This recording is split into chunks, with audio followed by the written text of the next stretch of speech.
rika ele murena, kawena rika ema ratswarana.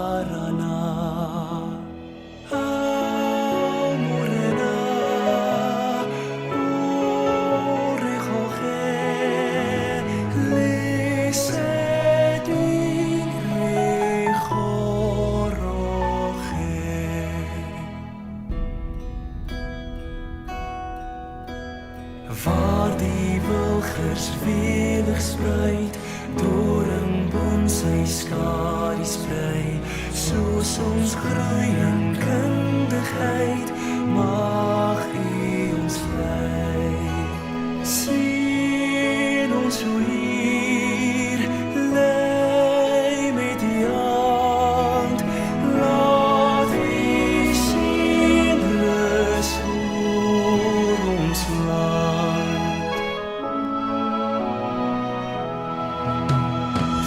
Strong streams united flow, Africa stands proud and tall.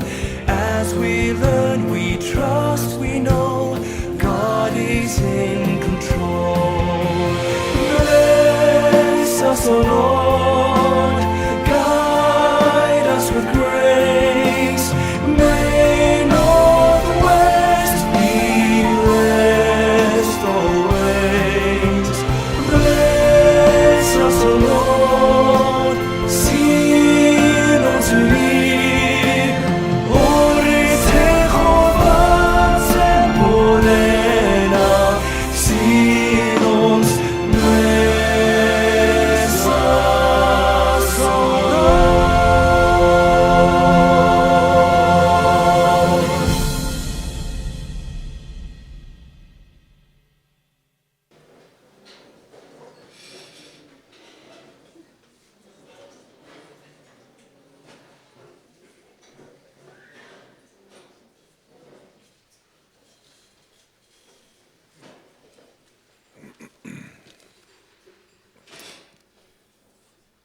Good evening, ladies and gentlemen.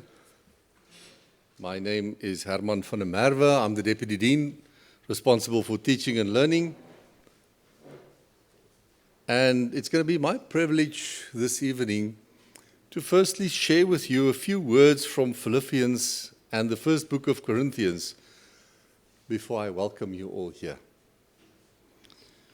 When Liandi asked me to open this event with scripture and a prayer, I really sort of molded over it, and I think that the verses that I'm about to share that came to me will hopefully recognize Liandi in those verses.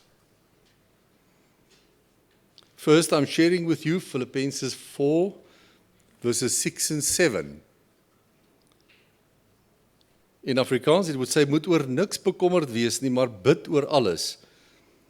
Vra alles wat julle nodig het van God, terwyl julle hom ook dank vir alles wat hy doen. En God se vrede, wat meer is as wat 'n mens dink, sal oor julle harte en gedagtes die wag hou, omdat julle aan Christus verbonde is. So in English it would read like, do not be anxious about anything, but in every situation by prayer and petition, with thanksgiving, present your requests to God, and the peace of God, which transcends all understanding, will guard your hearts and your minds in Christ Jesus. And then if we move to 1 Corinthians 10:31, it really sort of captures the essence for me to say that whether you eat or drink or whatever you do, do it all for the glory of God. Wat julle ook al eet of drink of wat julle ook al doen, doen alles tot eer van God. And I think that is what I experience of Liandi, and that is what I would like to share with you. Let us pray. Lord, thank you very much for this evening. Thank you for being present. And thank you that in everything we do, we can come to you and we can glorify your name in everything that we do.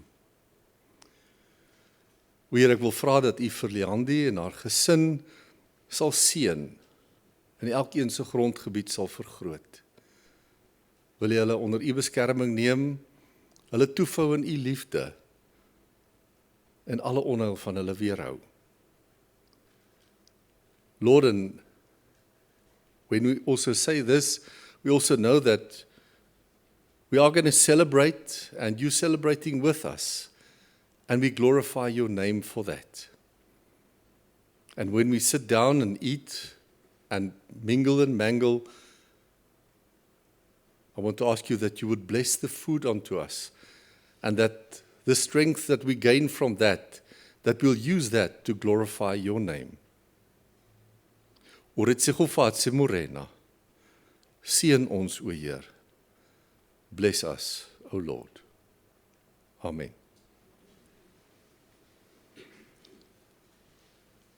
Now, it's also my privilege to welcome all of you here tonight, and what an exciting evening it is.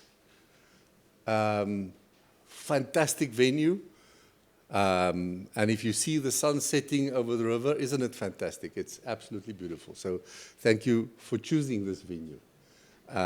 It's not always that, we get the honor to be here. But a special word of welcome to Prof Linda du Plessis, our Deputy Vice-Chancellor and Vice Principal of the Northwest University. I would also like to say welcome to Prof Babs in his absence. I'm sure he's here in spirit and unfortunately can't be here in person.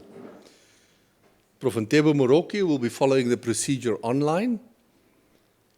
Prof Rona Leenderts, our Deputy Dean for Research and Innovation, a hearty welcome to you as well, and she'll also introduce Liandi to us later on. Prof Myrna Nel, the Deputy Dean Research and Innovation from the Faculty of Humanities. Our academic and research directors. It's wonderful to see you all here, and a hearty welcome to you as well, and also to our deputy directors. I acknowledge you, and I really want to say thank you for attending this event. Our extraordinary associate professor in the business school and the CEO of the Titans Cricket, Professor Jacques Fall. Colleagues from other faculties of the university, and I think specifically Prof Ben Coetzee from the Faculty of Health Sciences. A hearty welcome to you, and his wife Pietru. Then our other colleagues from the faculty as well, whether you're from the Van der Bijl Park campus, the Potchefstroom campus, or the Mahikeng campus. I really hope that you are welcome and that you're going to enjoy the evening with us. But then a very special welcome to Prof Liandi's special guests. Prof Liandi's husband, Chart, and their two daughters, Lene and Therese, welcome to you. Enjoy the evening with us, and I'm sure that you're as proud as I am standing here and being here tonight.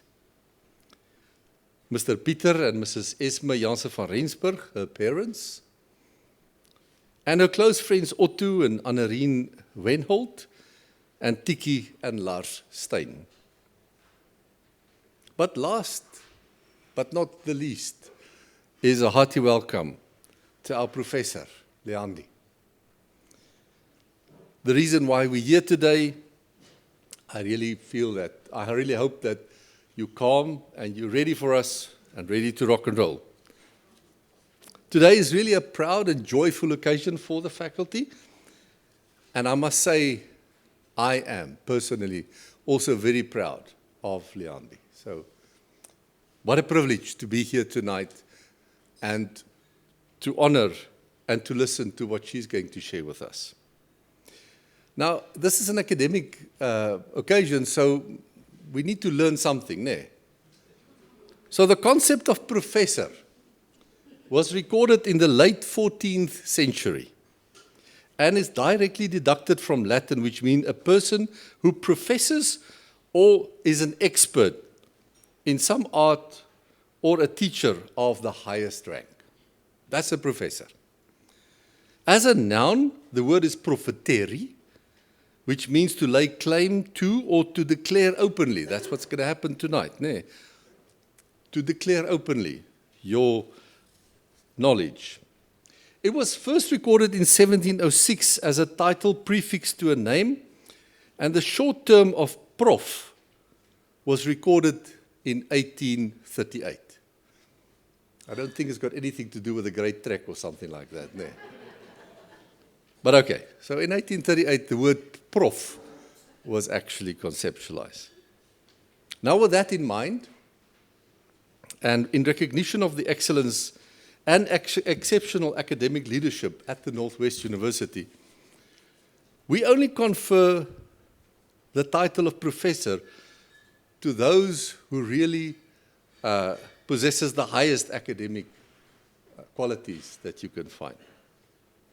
But I must say that at the Northwest University, but specifically in the Faculty of Economic and Management Sciences, a professorship comes with very stringent requirements. So, this, Prof Liandi, is something for you to remember, because in the faculty, we expect our professors to be the intellectual leader in a specific subject field. You are recognized by your colleagues and the industry as a leader in your field, and you are extensively involved in sharing your knowledge with other peers and the industry. And you create research opportunities and guide and supervise students. You train and encourage other staff members, and you act as a role model for juniors and students. And you make a substantial contribution in the effective management and functioning of the faculty. And of course, this is my bit, you're also an outstanding and innovative lecturer. So now I can openly declare here in front of you that Professor Liandi van den Berg has complied with all the criteria as set by the university for excellence and exceptional academic leadership. And that's why we're all here today. The inaugural address is therefore an opportunity for a newly promoted professor to inform us and the general public about their research career thus far and update us on their current and future research directions. And it really marks the pinnacle of the professor's intellectual pursuit. And now that we also do it online, it is really made publicly available. Isn't that fantastic? I remember when I did my inaugural many moons back, to do it online was really a big mission. Nowadays, it's so easy and so fantastic. So, Prof Liandi, you can now celebrate this important personal milestone with family and friends and colleagues tonight. And colleagues, I really need to say that Prof Liandi and I had several very, very interesting conversations over the past few years. But I need to confess, I had some inside information about this. And I really think that you should buckle up, because tonight, her address might just be a game changer. I'm going to request Prof Verona to introduce Prof Liandi to us. Thank you, Prof Verona.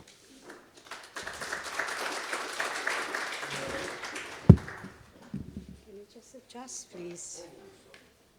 Prof Herman, you had to adjust. Good evening, ladies and gentlemen, esteemed guests. It's my privilege to introduce Prof Liandi to you this evening. Quite an impressive bio that I'm reading. You've got an extensive bio in the program, but it's my privilege to read. Liandi van den Berg, born on the 3rd of January 1979 in Klerksdorp, is the only daughter of Peter and Esme Janssen van Rensburg. She grew up with two brothers, one older and one younger. In December 2001, she married Chart, and they are proud parents of two daughters, Lene and Therese.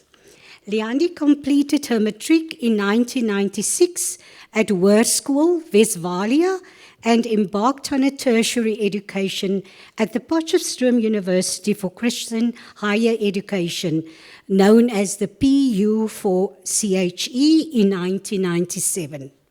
She earned a BA in Human Movement Science and Psychology, cum laude, in 2000, followed by a BA Honours in Sports Science, cum laude, in 2001, and a MA in Sports Science, cum laude, in 2003. Her stellar academic performance earned her honorary academic colours from the university. Her excellence wasn't just confined to academics. In 2001, she represented South Africa in the World Student Games in Beijing, China, as part of the South African student tennis team. For this achievement, she was awarded University Sports Honorary Colours in 2002. While completing her master's degree part-time, Liandi worked full-time as a sports scientist and manager at South Africa's largest sports academy. In 2003, Liandi took on the role of South African student tennis team manager, overseeing the national team's participation in the World Student Games in Daegu, South Korea. By 2005, she co-founded and managed a thriving sports business specializing in tennis coaches education and training programs, expanding it into franchises across South Africa. Liandi's career took a new direction in 2009 when she transitioned from the sports industry to academia. She began teaching part-time at both the Vaal University of Technology in sports management and Northwest University for the Sports Science Diploma program. Her dedication to education led to a full-time lecturer position at Northwest University in 2011. The following year, she was honored with the Best Lecturer Award from the School of Economics and Management Science. In 2018, she was awarded a PhD from Northwest University and became a senior lecturer. That same year, she received a Teaching Excellence Award and was nominated for the Distinguished Teaching Excellence Award. As a member of the FEM Social Science International Research Conference Organizing Committee since 2020, Liandi has played a crucial role in the conference's success year after year. Liandi's passion for sports persisted even after her transition to academia. Since 2020, she has been involved in educating and training national-level coaches and analysts for Cricket South Africa. In addition, she led NWU's Serious Digital Assessment Project between 21 and 2023 and still remains an active contributor to the CTL Assessment Workgroup. In January 2022, Liandi was promoted to Associate Professor in the School of Management Science and was appointed Acting Director of Talit SA Research Entity in August 2022. She co-developed the BCom degree in FEMS and a master's module for a German university where she also guest lectures in the International Master's Program. A highly sought-after speaker, Liandi, has been invited to deliver numerous keynote addresses at international symposia and has conducted various workshops on research methodology worldwide.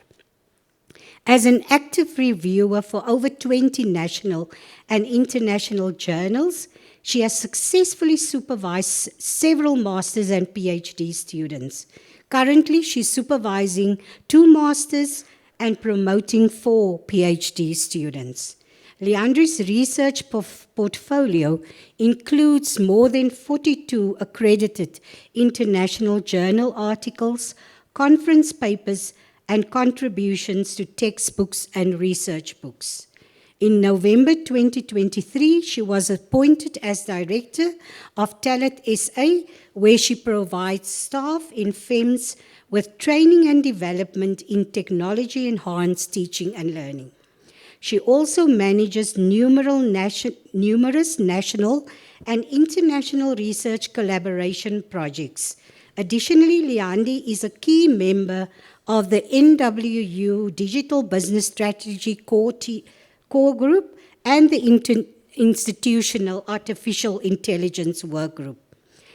Liandi is currently also a guest editor for Frontiers in Sport and Active Living International Journal, and recently she successfully secured a bid to co-host the prestigious World Association for Sports Management conference, which will take place in 2026 in Cape Town.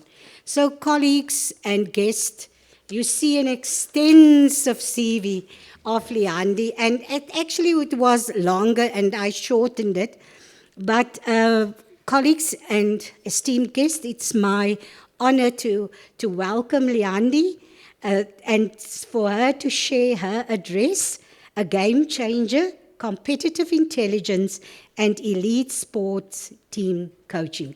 Welcome, Liandi. Let's get you on the stage and hear what you have to share with the audience this evening. Thank you.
Good evening, ladies and gentlemen, and welcome to an evening of intellectual athleticism. I hope you are ready because you are set in the starting blocks and you are about to be set off on a decade of my research. But it won't be a marathon, it will be more like an analytical sprint. So with my inaugural lecture titled A Game Changer, Competitive Intelligence in Elite Team Coaching, I want to take you into the world of high-performance sport. And that is exactly where brains lift more than brawn. And strategy will get you to your goal faster than what Usain Bolt can run. So Deputy Vice-Chancellor, Prof Linda du Plessis, in his absence, the Executive Dean, Prof Berg, the Deputy Deans, Prof Herman, Prof Verona, and also in Tebu Online, also Prof Myrna from Humanities, the Director Research Development, the Entity Research Directors, the School Directors, Deputy Directors, the Titans Cricket CEO, colleagues, alumni, family and friends.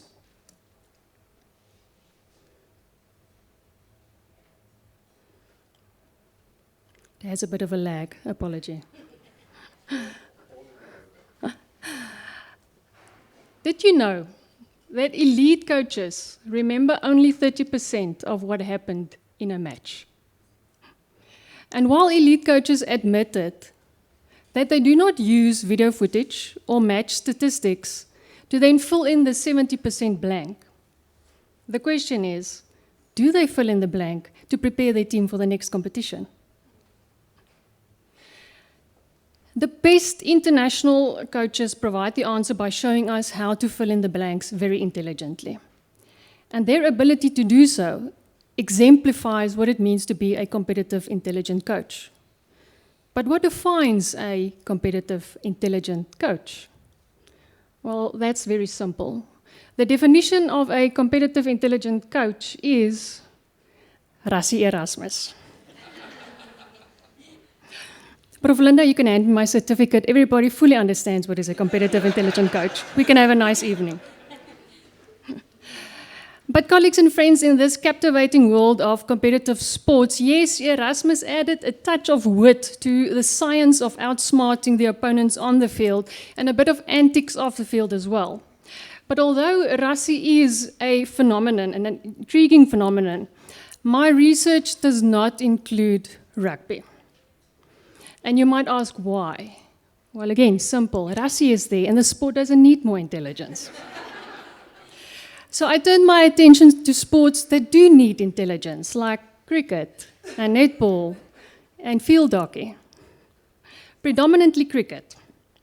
And considering the recent Proteas men team loss in the T20 World Cup final, yes, there was some progress, but I think I have some more work to do with Cricket South Africa and their coaches and analysts. I want to take you on my journey, where I engaged with a lot of top South African coaches, and I often met them next to the field while the team was playing a match, and I got to experience them in their natural habitat. I enjoyed listening to their stories and their viewpoints of how they tried to fill in the gaps. But in the spirit of friendly rivalry, I would not be able to reveal all the coaches' strategic secrets.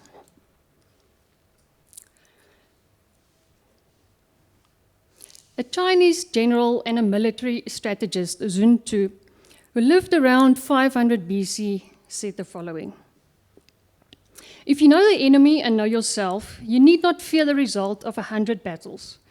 If you know yourself but not the enemy, for every victory you will also suffer a defeat.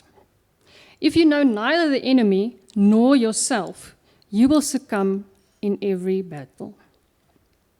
Now, although we don't have to necessarily compare sports to war, there are some hidden truths hidden in the old Chinese general's words that we can apply to modern-day sports. Now, maybe there are coaches out there who know neither the enemy nor their own team. It's highly unlikely. But considering there are coaches with a terrible win-loss record, one might know. Most definitely there are coaches who know their own team like the back of their hand, but maybe not the enemy. And possibly, this is the reason why certain teams, and I'm not going to pinpoint them, for every victory also suffer a defeat. So in my research between 2013 and 2017 to 18, I saw the constant domination where coaches predominantly focused on knowledge of self, their own team data collection and analysis. And the process coaches follow for knowledge on their own team actually originated in the 1970s and the early 1980s, and it looks more or less something like this. So the athlete performs, the coach observes, the performance is then analyzed, usually some video and some match statistics. Past performances is brought into that, and then, of course, the coach plans a practice and the coach conducts the practice, all with the aim to improve their own team or players' next performance. And the cycle, of course, repeats itself. Now, this performance analysis process is important to the coaching practice, not only because coaches cannot remember 70% of what happened in a match, but because sometimes you don't execute your technique or your plans as well as you wanted to, and you need to rework your technique and the execution constantly. That is why these actions can be placed on the far left side of this continuum, based on own team analysis. Know yourself on the left, yet not the enemy, which is on the far right. However, your own team analysis is only half of what is needed to be done by the coach to train and lead the team to victory. In team sports, you compete against an opponent, and you need to consider the opponent's actions because very often you only play as well as the opposition allows you to. Moving one step forward, I want to share the interesting actions of a national field hockey coach who assembled a coaching staff that was dynamic and committed to utilizing big data sets on their own team players and considering some elements of the opposition, albeit still on the left side of the continuum. But let me explain what he did to fill in the gaps. His team utilized GPS devices, those little boxes on the back of the players we often see in many sports. Now, these GPS devices have the capacity to collect over 3,000 data sets per second, and this comes in live into the analyst's computer. 3,000 data points per second. You see, the GPS tracker picks up if the player is accelerating, decelerating, twisting, turning, the distance run, speed, you get the picture. But what do you do with over 3,000 data points per second? How do you make sense of it? Do you just trust the newest AI technology and mining software to sift through this masses of data and then rely on the machine to develop performance indicators that will fill in the blanks for you?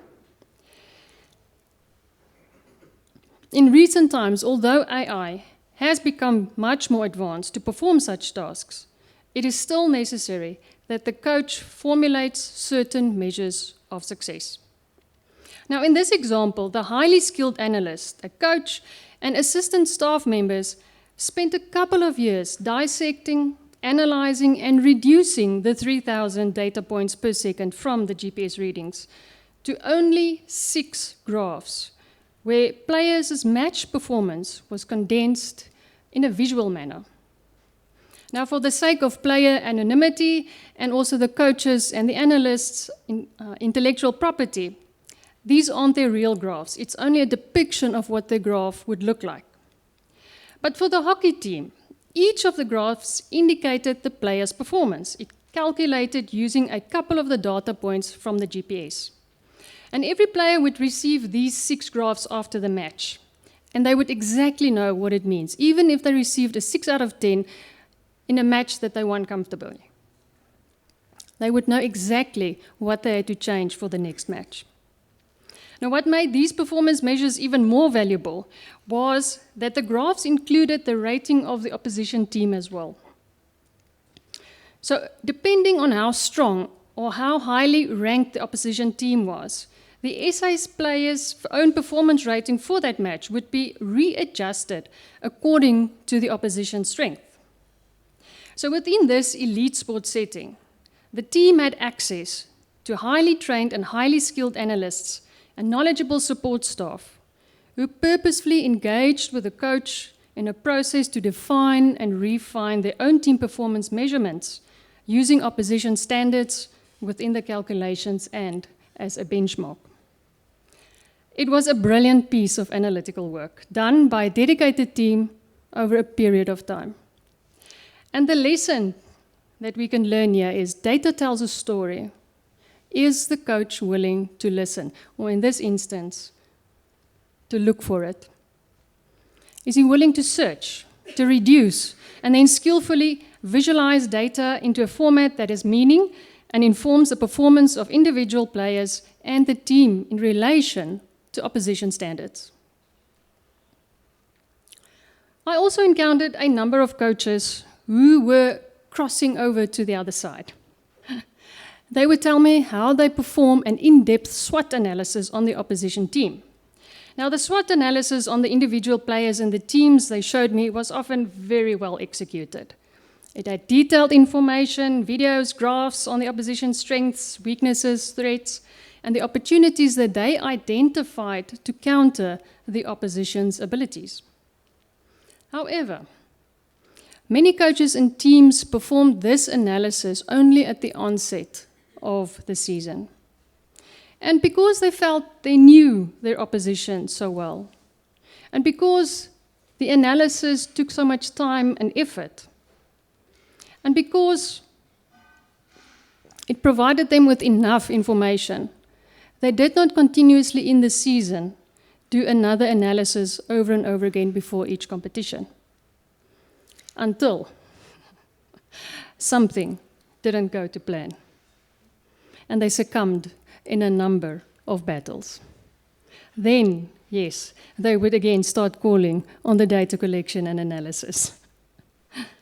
While engaging with numerous elite coaches during the last 5 or 7 years, I want to say, I saw how coaches started crossing over to the other side more and more steadily relying on opposition analysis to inform their own plans. Now, despite this trend, there remains a significant number of coaches and teams who still hesitate to embrace the continuous opposition analysis throughout the season. And I also learned another lesson. There are several reasons why coaches often are comfortable on the left side of the continuum.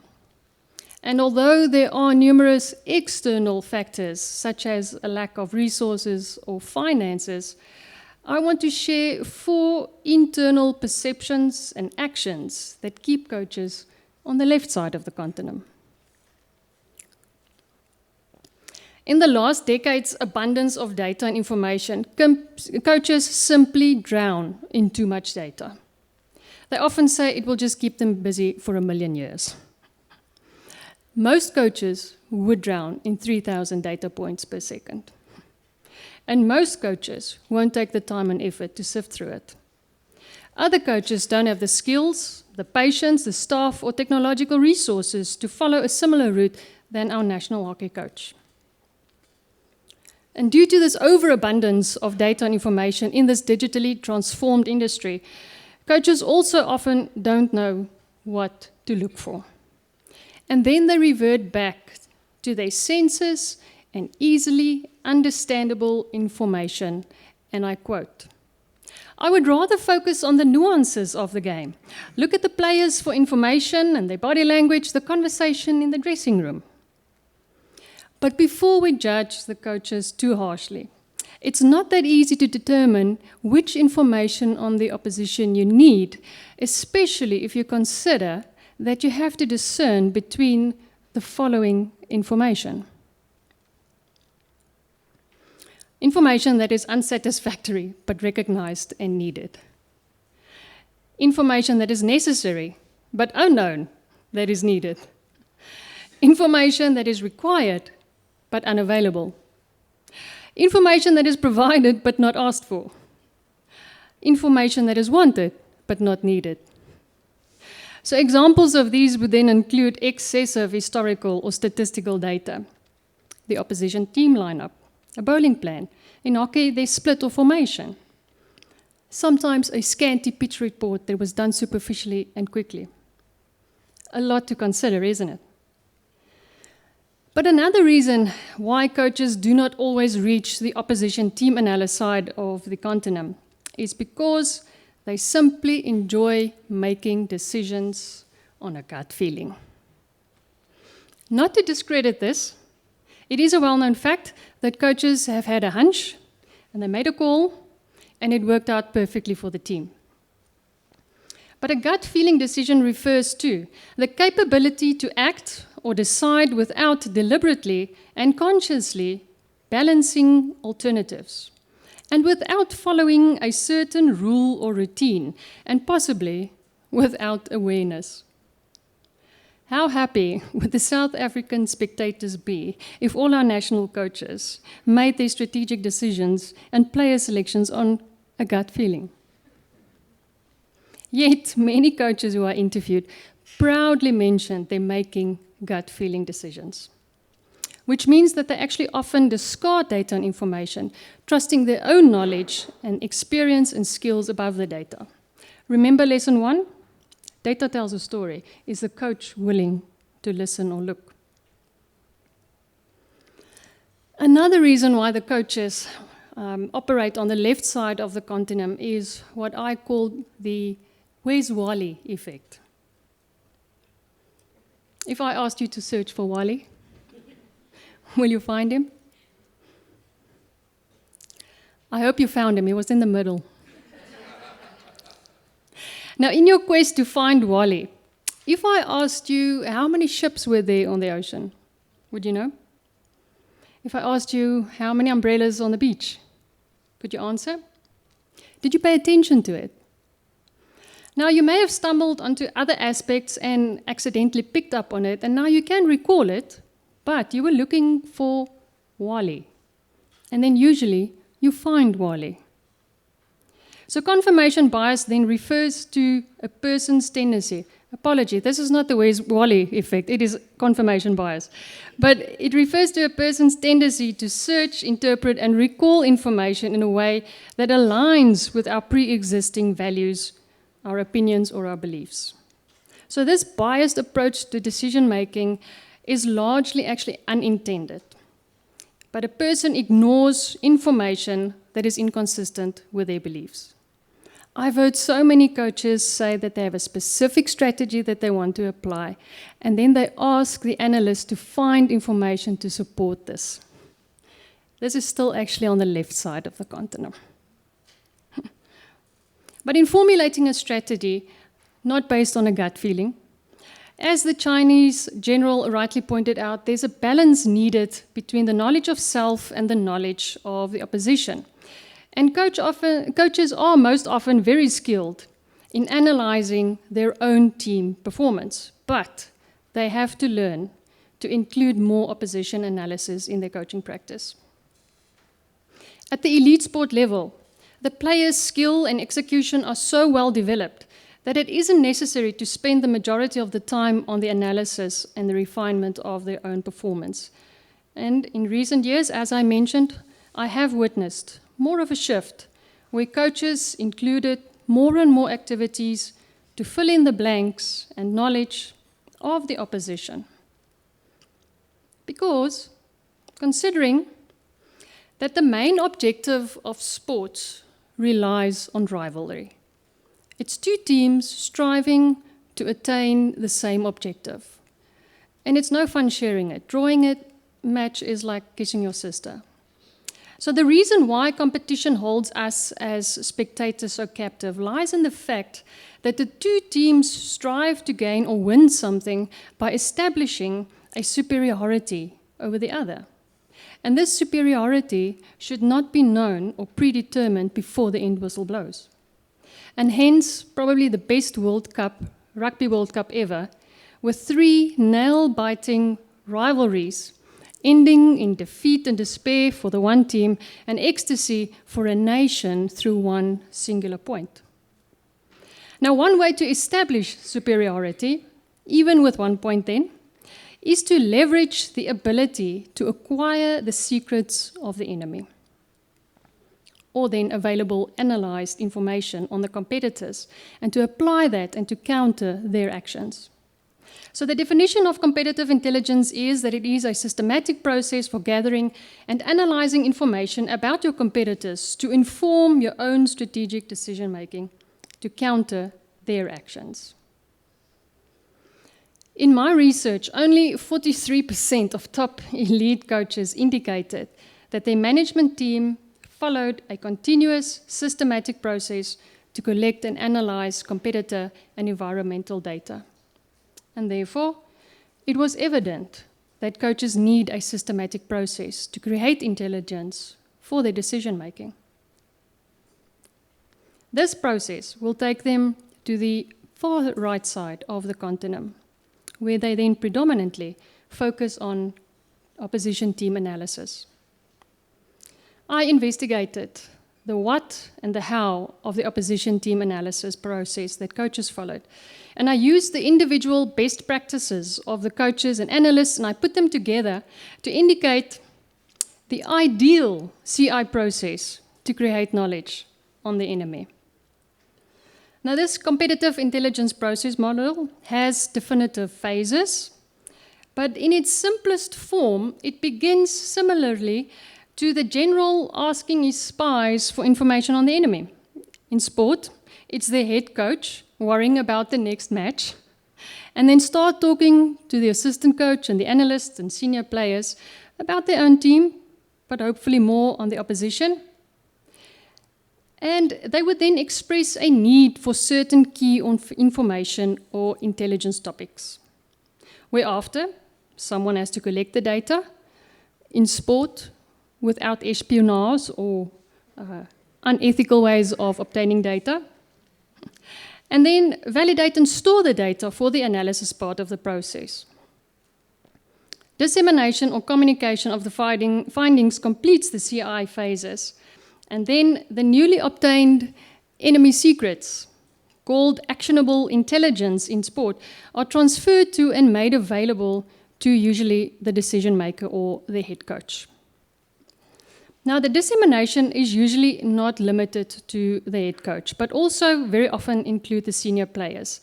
And there were many instances where the coach and the captain and vice captain would receive the intelligence and they use it for their strategic development. And then they inform the rest of the team of their already decided strategy. This team situation often created division, and it fostered a culture of exclusion. My solution to counter this effect will be revealed as I unpack each of these different phases while I use one or two examples from elite coaches to illustrate the principle of what happens in that specific phase. When I asked coaches what information on their opposition they needed, it could be categorized into two groups: a description of their key opposition players and early warning signals. On the description of key players, I was surprised by one of the coaches' answer when he said, "I want to know the soft underbelly of the opposition." I don't know if the analyst started crying or took up the challenge with that. But if an analyst is well trained and has good critical and analytical skills, I'm sure he or she would have been able to give the coach what he asked for. But usually a description of the key opposition players will include details on their key performance indicators, KPIs. But at elite level, it's more than just about how many runs scored or wickets taken in cricket. It's more than just circle entries or shots at goal for hockey. The different KPIs are really finely scrutinized and presented in conversion rates and ratios, which then provides a much better picture and a description of the opposition player. It even exceeds the SWOT analysis that I spoke of earlier.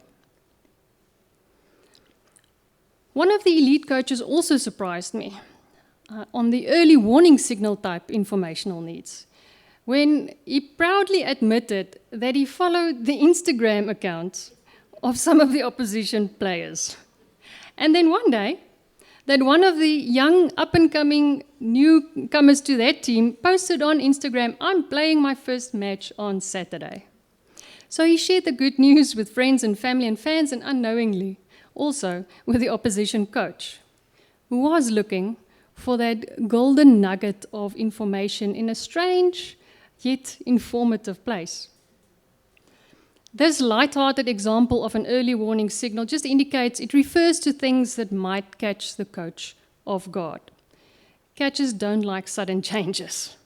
Sudden changes in expected weather, changes in the opposition team lineup, a different pitch to what was expected, are just some of the examples in this category. But the lesser coach is caught off guard, the better they can prepare, and the better they can strategize. Hence, the identification of key informational needs is essential, and it is used within the next CI phase.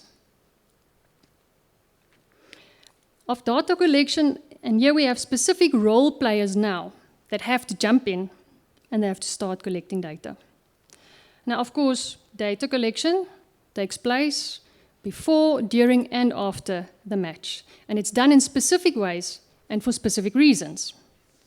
Usually, in elite sports, your specialist analyst will perform this activity, and sometimes the assistant coach will also assist. As with the example of the hockey analyst who processed 3,000 data points per second into 6 usable graphs, it is clear that international level analysts are highly trained and highly skilled. Likewise, in a conversation with the analyst of the Proteas netball team, under an iconic international coach, the analyst indicated that the coach wanted data points on 5 specific KPIs during the break. And the analyst said that she needed to really be sharp and skilled to record the real-time KPI match data and then to present it to the coach during the break on a tablet. The coach then used those 5 real-time collected KPIs to direct the players' attention to what they needed to do to counter the opposition. Skilled analysts have numerous sources of information at their disposal, using highly sophisticated technology, and have various methods to collect data in different formats. And the data they collect will range from publicly available information sources such as websites, and this is known as secondary sources of information, since it is collected by a third party and it is used for generic purposes. They also often use broadcaster videos, high quality, or their own recorded and coded video footage, statistics, match recorded data, and even feedback from the players.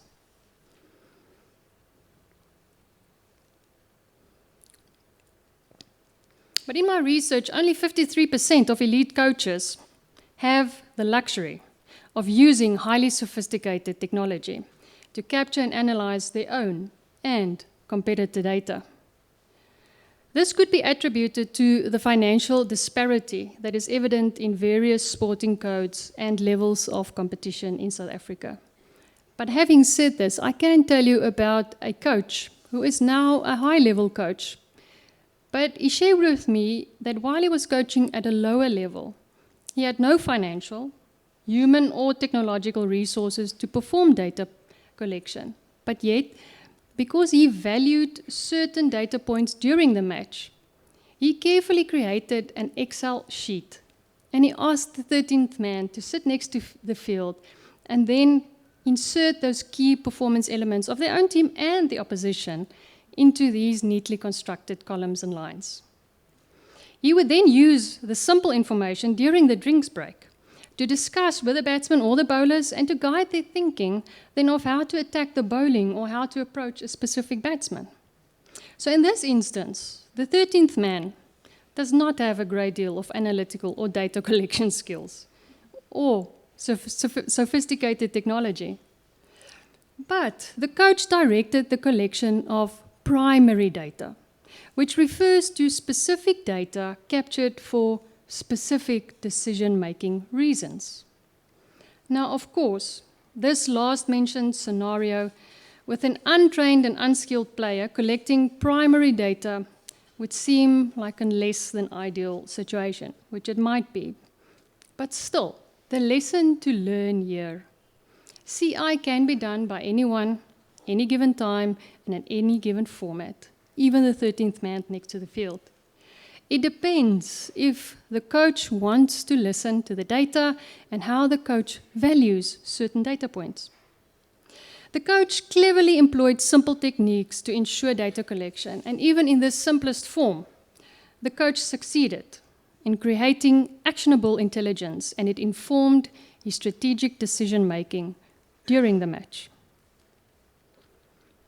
All the data has to be validated and stored, including the data obtained from the most skilled analyst and in various sophisticated formats, to the simple data collected by the 13th man. But this has to be accessible, not only to the person who will be using it in the next phase, but also readily available afterwards to anyone who would like to use the information during the process. Now, concerning the analysis phase of competitive intelligence, if I were to elaborate on all the different and the excellent technologies, the methods, and the formats of analysis that skilled role players perform during this phase, I would keep you busy for a couple of hours.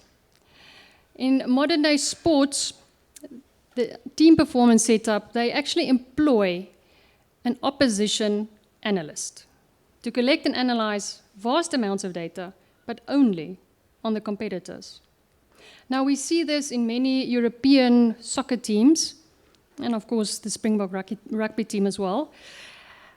And they find themselves at the far right side of the continent. Well, Rassie actually employed a referee analyst, so I think he's off the continent. I think that's how far forward thinking is, but okay.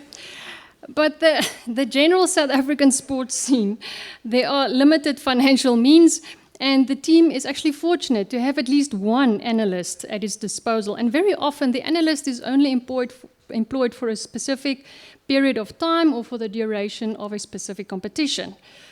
But then on the other side, some national analysts indicated that they made about 350 to 400 video recordings to scrutinize, edit, and narrow down to about 40 or 50 video clips on the opposition tactics, their strengths and weaknesses, and then looking for opportunities to attack that soft underbelly of the opposition.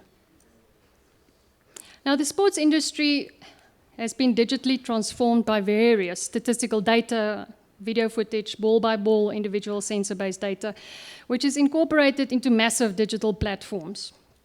But with the emergence of big data and artificial intelligence, which then operates beyond the usual databases and software to capture, store, and manage and analyze data and competitor analysis, it has been revolutionized. And even though big data, yes, holds massive competitive intelligence advantage, its use is still in its infancy in South Africa. There are few organizations that have maximized the use of big data and AI, like IBM. They have taken the lead in implementing big data and AI in sports like soccer, American football, basketball, and tennis. So similar explorations and usage in South African sports are still under-researched and underutilized at this stage. But regardless the analyzed data format, it has to be communicated or disseminated, which is then the next phase of the CI process. I have seen that the most successful teams have various role players who use different technologies and various methods to communicate the data in different formats, usually in a very visual and a timely manner. The dissemination of information or intelligence plays a major role in how it is ingrained into the team's setup, how it is received, and how it is used. I have heard numerous high-level analysts say that they spend hours and even days sifting through and editing these hundreds of video clips, and they collate data and graphs and charts, and then they share this in a traditional team meeting setup, where the players sit in a classroom type of format.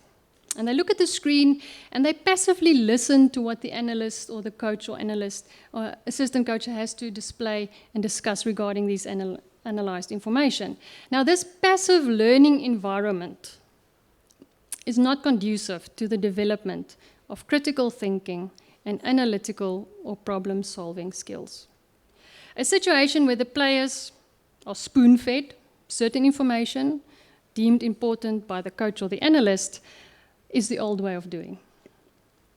Players struggle to value watching 40 to 50 video clips on the opposition, let alone remember something from the numerous clips and the graphs. So in working with coaches, I often propose that players should assist with the data collection phase already.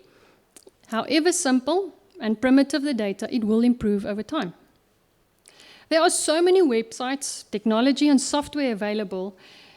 And if teams would upskill their players' data handling skills and then teach them how to make meaning of the data through a critical analysis and reflection, the team's competitive intelligence process would be elevated.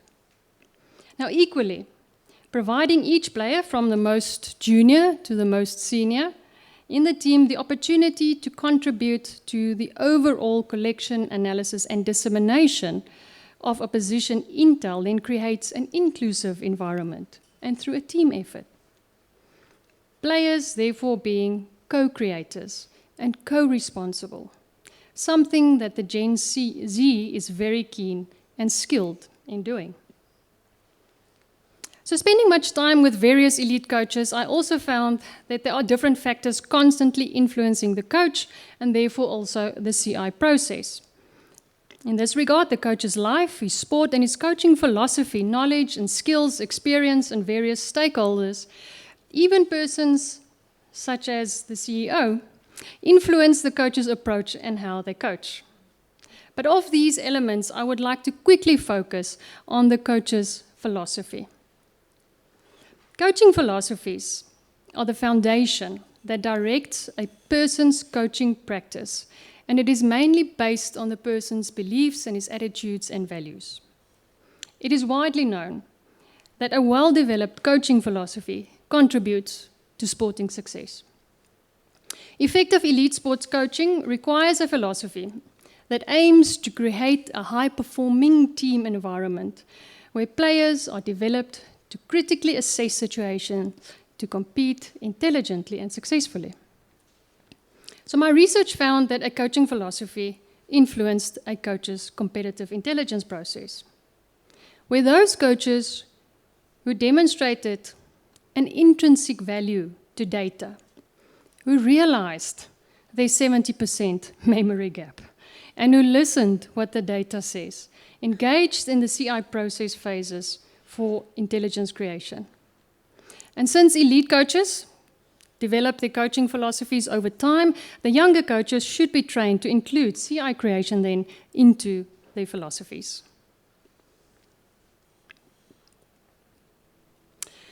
So considering a decade of my research, which includes coaches' philosophies, their role in creating a high-performance team environment, conducive for player and talent development, combined with my research on competitive intelligence, I propose the following competitive intelligence process model as the ideal high-performing team environment. So this process involves that the head coach, assistant coaches, analysts, captains, and then also the players form a unified, high-performing and engaged environment where interaction and communication facilitate the sharing of ideas and information, and also for the formation of an environment where they value CI, develop a CI culture, and then implement specific CI structures within the team environment that allows all involved with their own unique philosophies and experience and skills to collectively participate in the collection, analysis, and dissemination of created intelligence that provides a competitive edge and outsmarts their opponents. So considering the complex and intricate activities of coaches, the assistants, analysts, and various role players in this process of collecting and analyzing and strategizing in elite sports, all just to gain superiority over a rival. There's an age-old question on the importance of winning in elite sports. Does it matter? Yes, it matters. Thank you.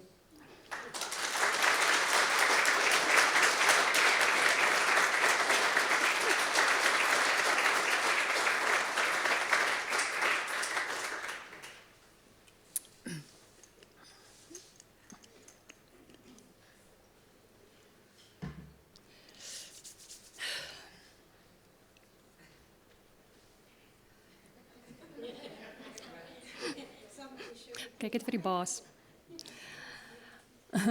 As is the custom in FEMS, we do our own vote of thanks. I'm very happy to do this.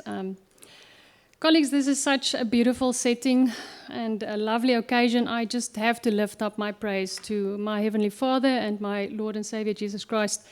I'm very thankful and grateful, and therefore I bring Him all the honor and the glory today and until eternity. Prof Linda, I don't know a NWU without you. Ever since I started, you were in a senior role, and you have led us with an exemplifying academic leadership. I'm very, very grateful for all the opportunities that I've had at NWU and for the support throughout all the years, and I appreciate your presence here tonight. Thank you dearly. Secondly, I would like to thank the team of ladies who made tonight possible. Mrs. Ismaila Beskagni, her assistant, Shantae Smith, Eli Jooste, and of course, my right hand, Zama Chacha, Tillet's administrative officer. Ladies, your enthusiasm and your dedication and your professionalism is sheer artistry. You came and you painted a beautiful picture here tonight. Our faculty is truly fortunate to be working with you. You are formidable, and I dearly, dearly appreciate everything of tonight. Thank you so much. Thank you also to Darlene. Jess couldn't be here, but her colleague. Ladies and gentlemen, friends, family, and colleagues, the words of one of my favorite songs, The Story, sung by Brandy Carlile, are as follows. No, I'm not going to sing it. The song says, All of these lines across my face tell you the story of who I am. So many stories of where I've been and how I got to where I am. But these stories won't mean anything if you've got no one to tell them to. It's true. I was made for NWU. I would like to tell you some stories, and I want you to stroll with me down memory lane as I incorporate a few favorite but also quirky song lyrics here and there as I share my journey with you, because I have walked 500 miles and I will walk 500 more. And I do want to thank those who have walked 500 miles with me and who will continue to do so. But as a 17-year-old, having finished school early, I strolled down Lovers Lane on the Potchefstroom campus on the first day of my first year in 1997. I never imagined I would stand here doing an inaugural.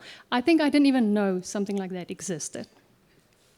But while studying, I would always stare at the professors in the regalia, and I would think to myself, what a wonderful world it would be if I could one day be part of that procession. So I endeavored, I'm going to study until I'm part of that procession. I still remember my first day in the Faculty of Health Sciences, and the then director of the school, Prof Strydom, a very short but blue-eyed, as blue-eyed can be man, he stood in front of our first year class and he said the following: "Above all else, guard your heart, for everything you do flows from it." Proverbs 4:23. I hold this verse dearly, and my kids can also confess.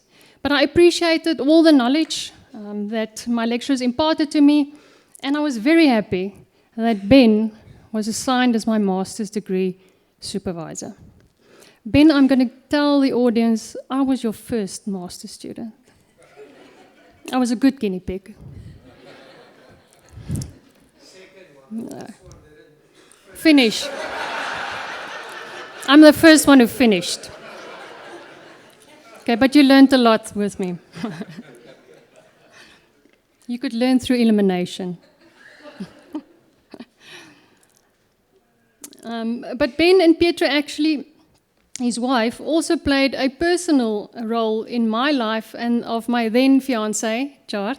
So this was during my master's degree, then before and after I got married. So in came the husband, and out flew the dream to study until I was part of the procession.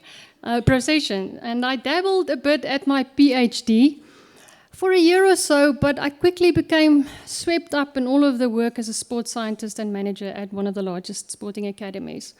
I really enjoyed my 10 years in the industry, and I think it provided me with invaluable national and international sport managerial experience, which I could then share with the students when I taught them. But then after a decade in the sports industry, I decided to call it quits, actually not knowing what I'm going to do next. It was more or less in October of 2009, and I think it was a Thursday or a Friday afternoon, and I resigned, not having a job. The following Monday, a person whom I've never met before, Mr. Mokoena from VUT, phoned me out of the blue and asked if I would be a part-time lecturer at the VUT. In the same time, Prof Grobler phoned me and asked if I would be a part-time lecturer in the sports science diploma at the NWU. So in 2010, I had this dual part-time function. And then, as our good father would provide, by November of 2010, I stood in front of the new executive dean of the then Faculty of Economic and Health, Management Sciences and IT, Prof Herman van der Merwe, a tall, blue-eyed man,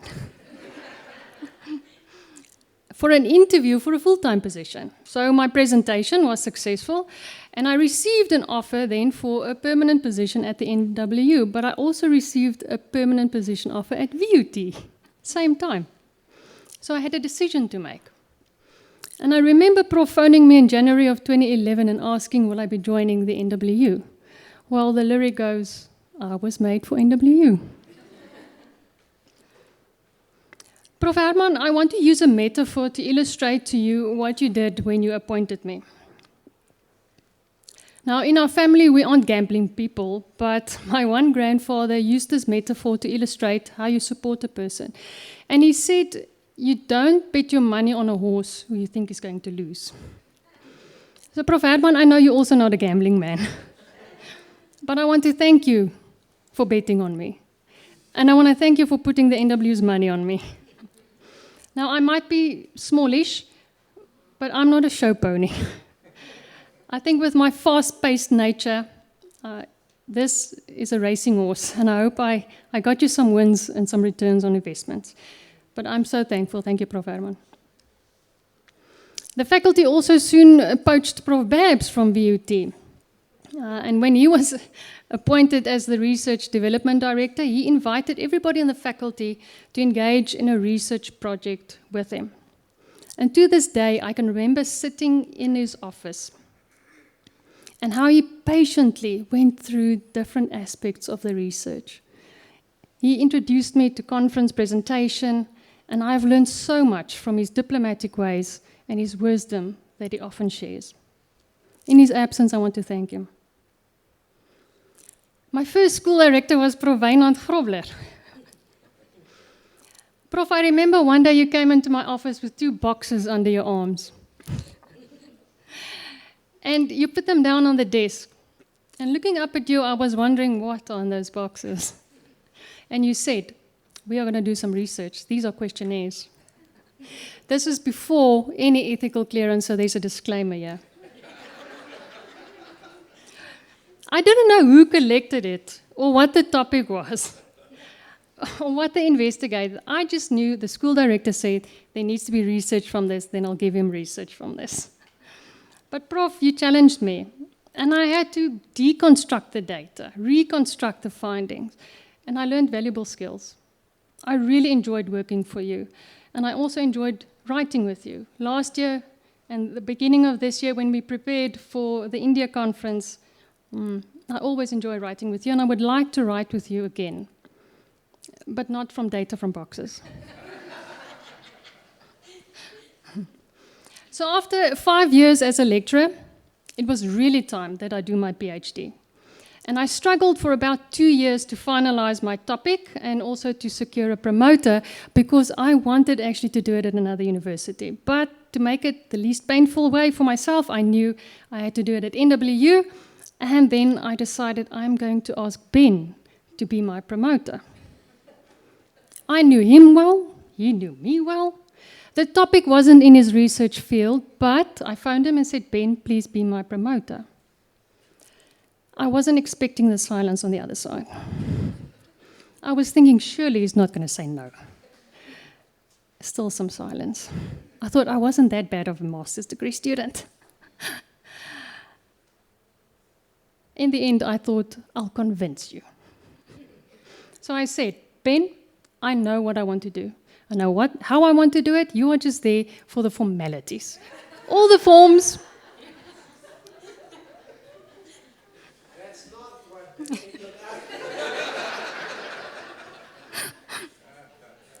Very naive. But he said yes. But then, Ben, again, you ended up being much more than just my PhD promoter. You and Pietro, as brothers and sisters in Christ, you both impacted our young families' lives during that time. And I am forever grateful for you. Now, just after my PhD, while I was doing my teaching excellence portfolio, I went to see Prof Verona. She was not then prof, but she was an expert at CTL. And I sat across her from the office, in her office, and I laid out my portfolio, and then seeking her guidance on how I should now present and unpack my portfolio. And to this day, I remember she listened and she looked, and then she tilted her head and she said, find the golden thread and present your portfolio from the top to the bottom where this thread is visible throughout. And ever since this day, I've been looking for a golden thread in many things, in students' portfolios and proposals, my own articles, even this inaugural.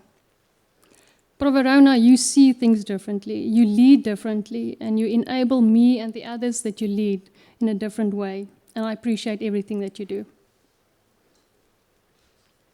In their absence, I want to thank Professor Sinead Blignout as my qualitative expert and also Prof Marty Mearns from UJ as an expert on competitive intelligence in business as my PhD co-promoters. I also thank all of the school directors, and specifically Professor Natasha de Klerk as my second school director in the School of Management Sciences since 2017. I continue to learn from you, and I enjoy walking this journey with you and the other school directors as we endeavor to enhance the teaching and learning in the faculty. Likewise, I also want to acknowledge all of the research entity directors, those here present and those not. It has been a privilege to work alongside you, and I thank you for the wonderful moments we have already had together, endeavoring to enhance the research in the faculty.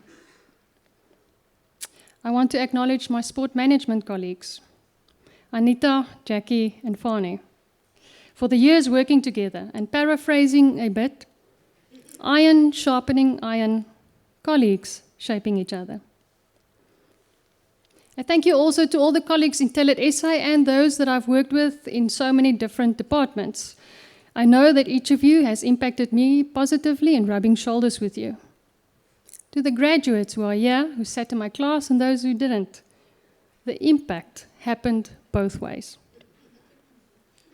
Thank you to Prof Jacques Vol, an old Klerksdorper, for his continued interest and collaboration in our journey towards sporting excellence. In their absence, I also want to acknowledge my two brothers, Dewald and Rian, and sister-in-law, Zane, as well as my mother-in-law, Pietru, for the many years of support. To our friends, Otto and Annarien, and Tiki and Lars, I say the words of the well-known song by Michael W. Smith.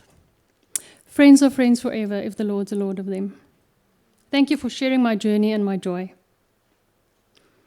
To our daughters, Lene and Therese, there's nothing in this world that I'm prouder of and more grateful for than you two. Now, I've often said this to you since you were very small kids, and lately there's actually a song with this lyric, and it says, I love you to the moon and back. My own words then, and when I'm back from the moon, I'll love you forever and a day. To my own personal husband of the past 23 years, Chart,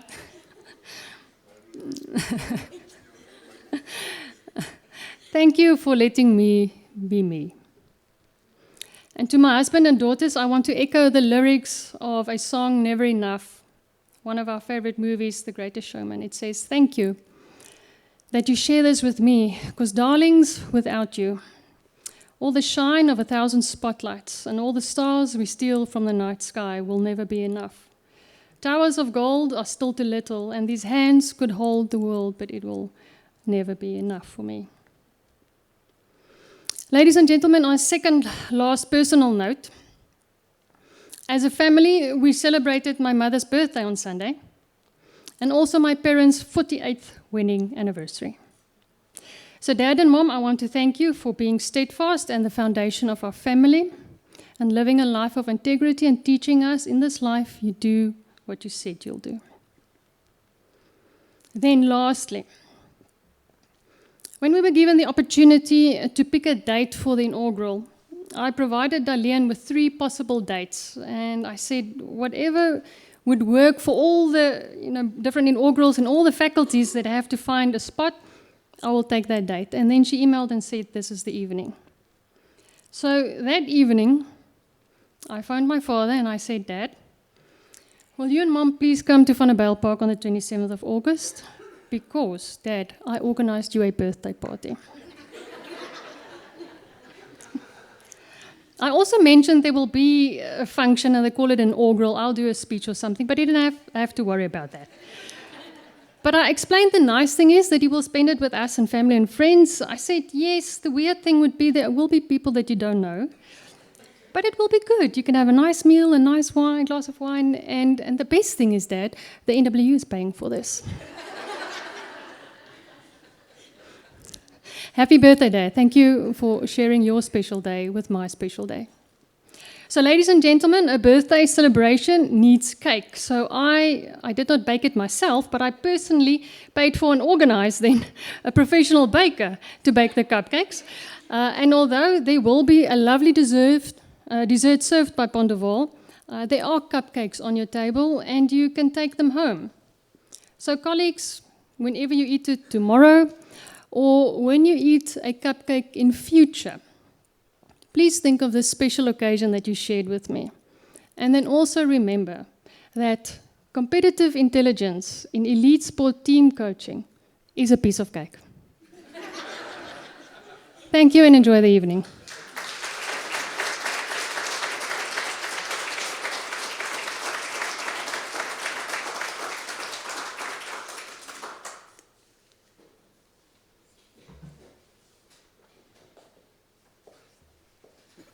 Well, good evening, colleagues. Normally I would call her Liandi, but I think to do justice to this occasion, I need to say Professor Liandi van den Berg. It's my privilege to congratulate you on this, I think, interesting and so well articulated lecture, and also achieving the highest academic milestone that you can at the university. And when Prof Verona read your CV, I thought, wow, your whole family and your children must be very proud because you are really setting also a very high example. And I think from the time that you got your doctorate until becoming a full professor, it's really also kind of a record time, if I can use the sport word. So also congratulations to the faculty. You mentioned all of them, but a night like this is also, your success is also their success. But I also think, Prof Liandi, when you get the role of full professor, with it comes a lot of responsibility. And one of that is, you are now a leader in your discipline. And how the discipline will unfold and the impact that it will make in the world will depend on the research that is published in this discipline. And I mean, there are disciplines that cease to exist because of the absence of leading researchers in those disciplines. You're also an important brand ambassador for the university. As you said, wherever you go, your name is now attached to the Northwest University. And that's by choice, but it was a good choice. And then you are also a coach, because you are a mentor, I think, to a lot of students and junior staff members in the faculty. Now, I often listen to Simon Sinek, and something that he said that resonates with me. He said, you cannot control the results, but you can create and control the environment that will make it more likely to achieve the results. So when you became the leader of TELIT SA, I think you have this wonderful opportunity to create an environment for other researchers to flourish. And research has shown that only 25% of the possible success of a leader is determined by your intelligence. Not that your CV says you don't have that, but the other 75% is determined by your enthusiasm, by your social networks, and by your ability to take stress and to turn it into an enabler instead of a threat. And I think a few weeks ago when we attended that AI workshop together and you invited the people to join and you shared opportunities, I thought you got that recipe for success right. So I don't know what your CV will look like 10 years from now, but when there's the next achievement, please invite us. We would like to celebrate with you. All of the best.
Sada